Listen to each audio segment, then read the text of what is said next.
Good morning. I'm here to give you an update on the FBI's investigation of Secretary Clinton's use of a personal email system during her time as Secretary of State. After a tremendous amount of work over the last year, the FBI is completing its investigation and referring the matter to the Department of Justice for a prosecutive decision. What I want to do today is three things. I want to tell you what we did, I want to tell you what we found, and I want to tell you what we're recommending to the Department of Justice.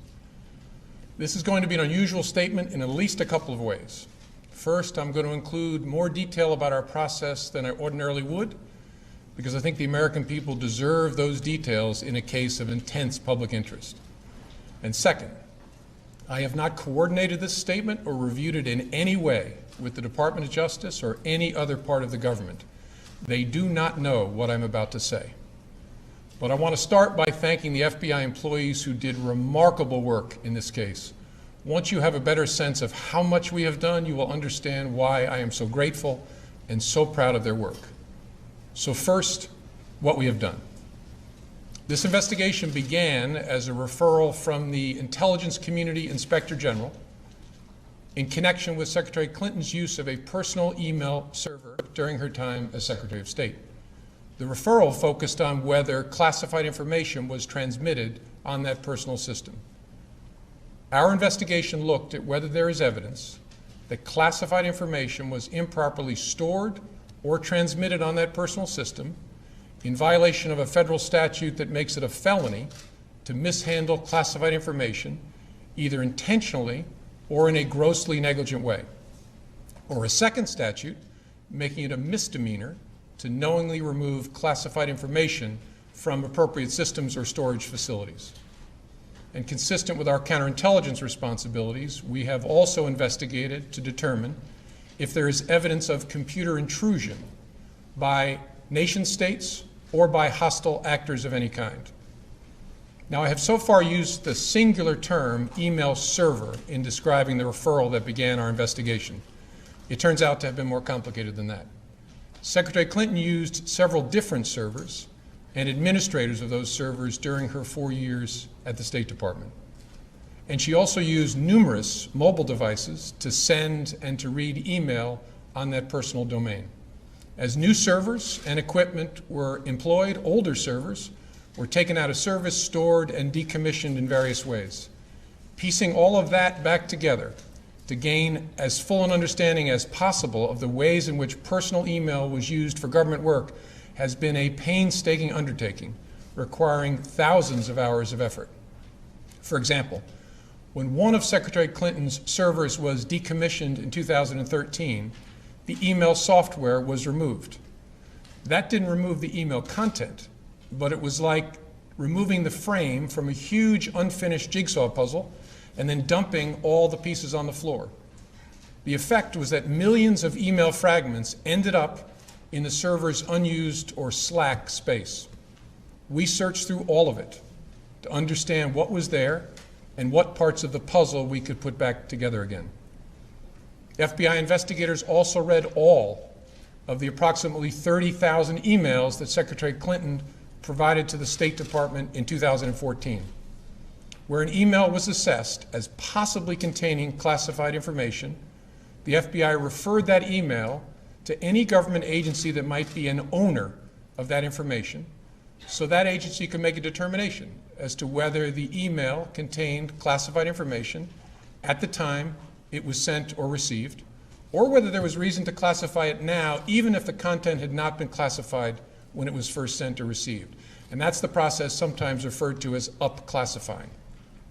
From the group of 30,000 emails returned to the State Department in 2014, 110 emails in 52 email chains have been determined by the owning agency to contain classified information at the time they were sent or received.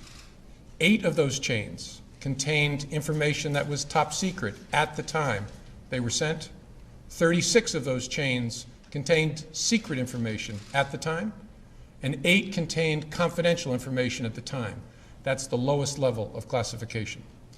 Separate from those, about 2,000 additional emails were up-classified to make them confidential.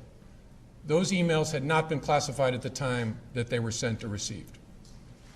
The FBI also discovered several thousand work-related emails that were not among the group of 30,000 emails returned by Secretary Clinton to State in 2014.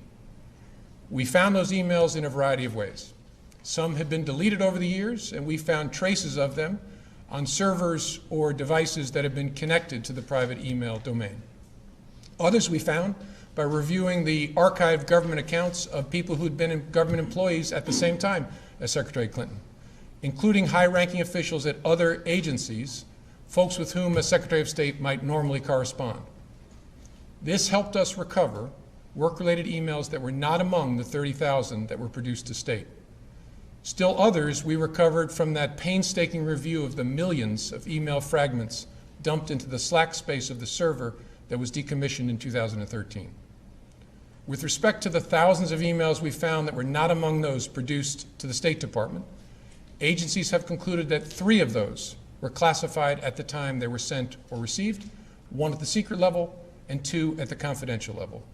There were no additional top secret emails found, and finally, none of those we found have since been upclassified. I should add here that we found no evidence that any of the additional work-related emails were intentionally deleted in an effort to conceal them in some way. Our assessment is that, like many email users, Secretary Clinton periodically deleted emails, or emails were purged from her system when devices were changed. Because she was not using a government account, or even a commercial account like Gmail, there was no archiving at all of her emails. So it's not surprising that we discovered emails that were not on Secretary Clinton's system in 2014 when she produced those 30,000 some emails to State. It could also be that some of the additional work-related emails that we've recovered were among those deleted as personal by her lawyers when they reviewed and sorted her emails for production in late 2014. The lawyers doing the sorting for Secretary Clinton in 2014 did not individually read the content of all of her emails as we did for those available to us. Instead, they relied on header information, and they used search terms to try to find all work-related emails among the reportedly more than 60,000 that were remaining on her system at the end of 2014. It's highly likely that their search missed some work-related emails and that we later found them, for example, in the mailboxes of other officials or in the slack space of a server. It's also likely that there are other work-related emails that they did not produce to State and that we did not find elsewhere and that are now gone because they deleted all emails they did not produce to State, and the lawyers then cleaned their devices in such a way as to preclude complete forensic recovery. We have conducted interviews and done technical examination to attempt to understand exactly how that sorting was done by her attorneys. Although we don't have complete visibility because we're not able to fully reconstruct the electronic record of that sorting, we believe our investigation has been sufficient to give us reasonable confidence there was no intentional misconduct in connection with that sorting effort. And of course, in addition to our technical work, we interviewed many people, from those involved in setting up the personal email system and maintaining the various iterations of Secretary Clinton's server, to staff members with whom she corresponded on email, to those involved in the email production to State, and finally, Secretary Clinton herself. Last, we have done extensive work to try to understand what indications there might be of compromise by hostile actors in connection with that personal email system. So that's what we've done. Now let me tell you what we found.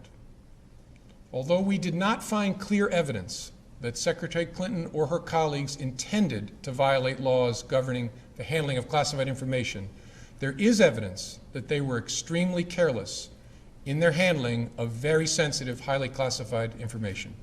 For example, 7 email chains concern matters that were classified at the top secret special access program at the time they were sent and received. Those chains involve Secretary Clinton both sending emails about those matters and receiving emails about those same matters.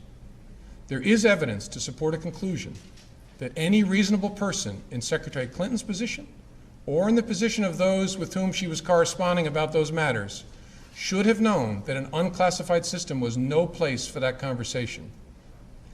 In addition to this highly sensitive information, we also found information that was properly classified as secret by the U.S. intelligence community at the time it was discussed on email. That is, excluding any later up-classified emails. None of these emails should have been on any kind of unclassified system, but their presence is especially concerning because all of these emails were housed on unclassified personal servers, not even supported by full-time security staff like those found at agencies and departments of the United States government, or even with a commercial email service like Gmail. I think it's also important to say something about the marking of classified information. Only a very small number of the emails here containing classified information bore markings that indicated the presence of classified information. But even if information is not marked classified in an email, participants who know or should know that the subject matter is classified are still obligated to protect it. And while not the focus of our investigation, we also developed evidence that the security culture of the State Department, in general, and with respect to the use of unclassified systems in particular, was generally lacking in the kind of care for classified information that's found elsewhere in the U.S. government. With respect to potential computer intrusion by hostile actors, we did not find direct evidence that Secretary Clinton's personal email domain, in its various configurations since 2009, was hacked successfully. But given the nature of the system and of the actors potentially involved, we assess we would be unlikely to see such direct evidence. We do assess that hostile actors gained access to the private commercial email accounts of people with whom Secretary Clinton was in regular contact from her personal account. We also assess that Secretary Clinton's use of a personal email domain was both known by a large number of people and readily apparent. She also used her personal email extensively while outside the United States, including sending and receiving work-related emails in the territory of sophisticated adversaries. Given that combination of factors, we assess it is possible that hostile actors gained access to Secretary Clinton's personal email account. So that's what we found. Finally, with respect to our recommendation to the Department of Justice. In our system, the prosecutors make the decisions about whether charges are appropriate based on evidence that the FBI helps collect. Although we don't normally make public our recommendations to the prosecutors, we frequently make recommendations and engage in productive conversations with prosecutors about what resolution may be appropriate given the evidence. In this case, given the importance of the matter, I think unusual transparency is in order. Although there is evidence of potential violations of the statutes regarding the handling of classified information, our judgment is that no reasonable prosecutor would bring such a case. Prosecutors necessarily weigh a number of factors before deciding whether to bring charges. There are obvious considerations like the strength of the evidence, especially regarding intent. Responsible decisions also consider the context of a person's actions and how similar situations have been handled in the past. In looking back at our investigations into the mishandling or removal of classified information, we cannot find a case that would support bringing criminal charges on these facts.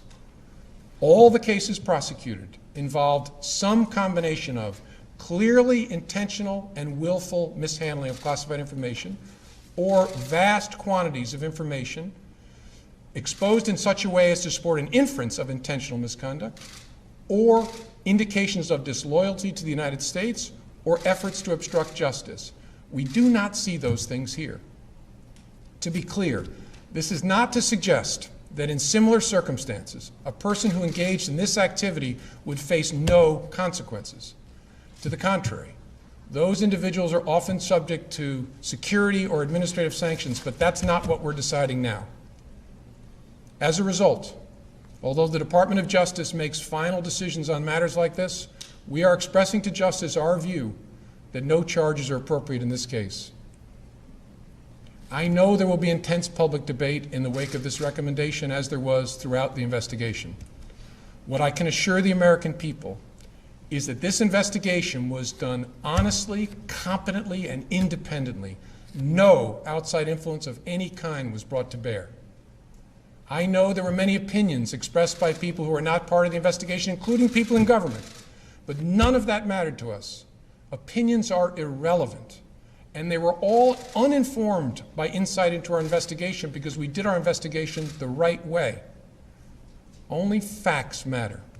And the FBI found them here in an entirely apolitical and professional way. I couldn't be prouder to be part of this organization. Thank you very much. Director Comey, there are people who say you're making this announcement